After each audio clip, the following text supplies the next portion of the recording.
আপনার জীবনের শ্রেষ্ঠতম রাত্রি, আপনার গন্তব্যকে বেছে নেয়ার রাত্রি, আপনার জীবনের সকল ভুল ভ্রান্তি মুছে ফেলার রাত্রি।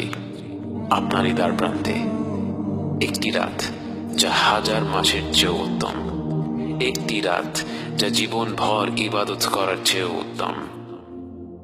বিসমিল্লাহির রহমানির রহিম। ইন্না আনজালনাহু ফি লাইলাতিল কদর ওয়া মা আদরাকা মা লাইলাতুল কদর লাইলাতুল কদরি খায়রুম মিন আলফি শাহর তানাজ্জালুল মালায়েকাতু ওয়ার রূহু ফিহা বিইذনি রাব্বিহিম মিন কুল্লি আমর সালামুন হিয়া হাত্তা মাতলা'ইল ফাজর সালামুন হিয়া হাত্তা মাতলা'ইল ফাজর। আমাদের গড় আয়ু 60 থেকে 70 বছর। এর মধ্যে 10-15 বছর কেটে যায় শৈশবে, 10 বছর কেটে যায় কর্মস্থলে, আরো 10 বছর ঘুমিয়ে ঘুমিয়ে, 5 বছর যাতায়াত করতে করতে, আরো 10-15 বছর সামাজিকতার বিনোদনে। বাকি 10-15 বছর সময়ের কতটুকু আসলে আমরা পুরোপুরি ইবাদতের পেছনে ব্যয় করতে পারি? অথচ লাইলাতুল কদর এমন একটি রাত যা হাজার মাস অর্থাৎ 83 বছরের চাইতেও উত্তম।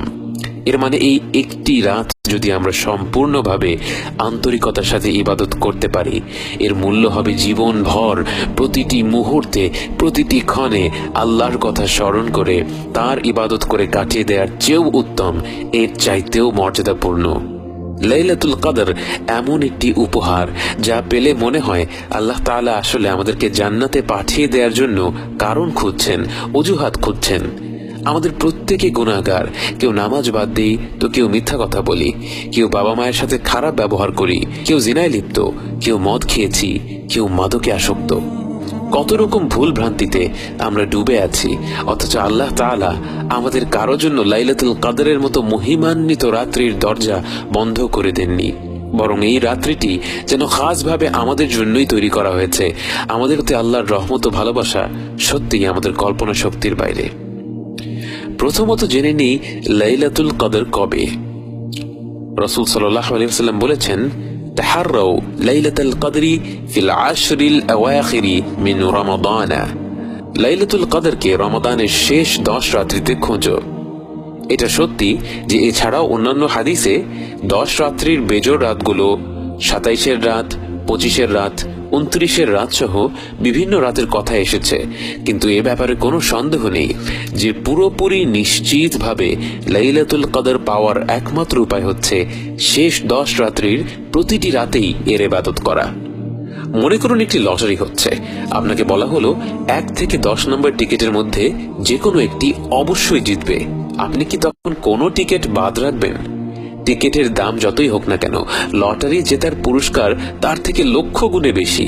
তাই এই বিরাট পুরস্কারের কথা চিন্তা করে আপনি 10টি টিকিটই কিন্তু কিনে ফেলবেন। অতএব আমাদের উচিত শেষ 10 রাত্রির প্রতিটি রাতে আমাদের শতভাগ প্রচেষ্টাটা করা। তার পাশাপাশি হয়তো যেই রাত্রিগুলির কথা বিশেষভাবে এসেছে, যেমন 27-এর রাত এবং বেজোড় রাতগুলো, সেই রাত্রিগুলিতে আমরা বাড়তি কিছু আমল করতে পারি। কিন্তু অবশ্যই অন্যান্য রাত্রিগুলিতে, বিশেষ করে 27-এর পরের রাত্রিগুলিতে যখন খতম তারাবি শেষ হয়ে যায়, তখন যেন আমরা আমাদের ইবাদত কোনোভাবেই কমিয়ে না দেই। এবার আসি লাইলাতুল কদরে আমাদের করণীয় কি। আয়েশা রাদিয়াল্লাহু আনহা বলেন, রমাদানের শেষ 10 রাত্রিতে রাসূল সাল্লাল্লাহু আলাইহি ওয়াসাল্লাম তার কোমর বেঁধে ইবাদত বন্দেগীতে নেমে পড়তেন।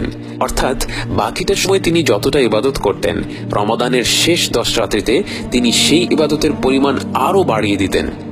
আমাদের উচিত হবে যে যেই অবস্থায় আছে আমাদের ব্যক্তিগত ইবাদতগুলো এই 10 রাত্রিতে বাড়িয়ে দেয়া। এখানে সবার জন্য একই ফর্মুলা কাজ করবে না। যার ফরজ নামাজ পড়ার অভ্যাস নেই তার অবশ্যই প্রথমে লক্ষ্য রাখতে হবে এই 10 রাত্রিতে যেন কোনো ফরজ নামাজ বাদ না হয়। অন্যদিকে যে ফরজ এবং সুন্নত আল্লাহর রহমতে নিয়মিত পড়ে, তার উচিত হবে বেশি বেশি করে নফল ইবাদত করা।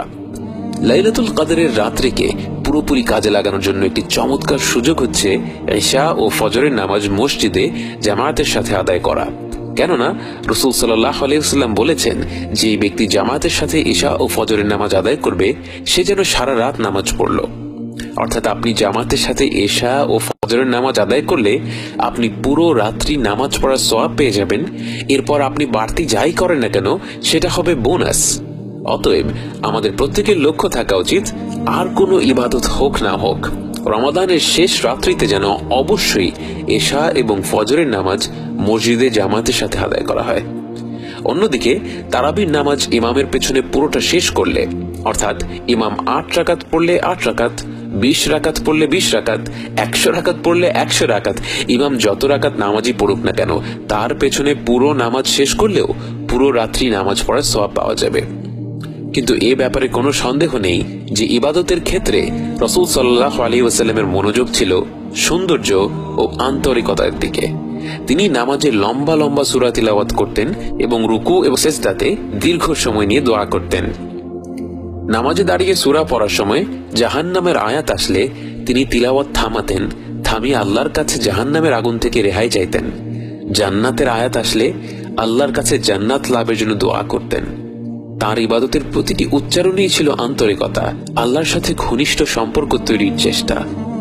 আমরা অনেকে ভাবতে পারি আমাদের তো বড় বড় সূরা মুখস্থ নেই, আর যা মুখস্থ আছে সেগুলোর মানেও বুঝি না। এ ব্যাপারে কোনো সন্দেহ নেই যে আমাদের উচিত হবে এখন থেকে যেসব সূরা মুখস্থ আছে সেগুলোর শাব্দিক অর্থ নিয়ে পড়াশোনা করা এবং নতুন নতুন সূরা মুখস্থ করা।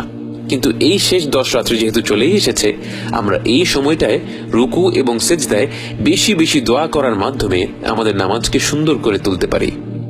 বিশেষ করে সিজদা করার সময় বান্দা আল্লাহ তাআলার সবচেয়ে নিকটে থাকে। এই সময় আমাদের উচিত মন খুলে দোয়া করা। সুবহান রাব্বিয়াল আলা 3 বার বলার পর আপনার দুনিয়া এবং আখিরাতে যা কিছু প্রয়োজন আল্লাহর কাছে চাইতে থাকুন। আপনি মন খুলে দোয়া করতে পারছেন না, মনটা শক্ত হয়ে আছে, অসুবিধা নেই। আপনার এই দোয়া না করতে পারার কথাটাই আল্লাহ তাআলাকে বলুন, তিনি আপনার অন্তর প্রশস্ত করে দিবেন, আপনার জিহ্বা খুলে দিবেন। কখনো 5 মিনিট, 10 মিনিট, 15 মিনিট ধরে একটা সিজদা করে দেখেছেন কি? না করে থাকলে এই শেষ 10 রাত্রির চেয়ে চমৎকার সুযোগ কি আর হতে পারে? নামাজের পাশাপাশি অন্যান্য ইবাদত করার মাধ্যমেও আমরা শেষ 10 রাত্রিগুলোকে জাগিয়ে রাখতে পারি। আয়েশা রাদিয়াল্লাহু তাআলা আনহা যখন রাসূল সাল্লাল্লাহু আলাইহি ওয়াসাল্লামকে জিজ্ঞেস করলেন, আমরা যদি লাইলাতুল কদর পেয়ে যাই তখন আমরা কি দোয়া করব? রাসূল সাল্লাল্লাহু আলাইহি ওয়াসাল্লাম বলবে আল্লাহুম্মা ইন্নাকা আফুউন তুহিব্বুল আফওয়া ফা'ফু আন্নি। হে আল্লাহ, আপনি ক্ষমাশীল, ক্ষমাকে ভালোবাসেন, তাই আমাকে ক্ষমা করে দিন। কত সুন্দর সমাধান! আল্লাহ রাসূল সাল্লাল্লাহু আলাইহি ওয়াসাল্লাম 10টি জিনিস চাইতে বলেননি, 100 রাকাত নামাজ পড়তে বলেননি। আসলে আমাদের সব ইবাদতের মূল লক্ষ্যটা কি? আল্লাহর ক্ষমা লাভ করা।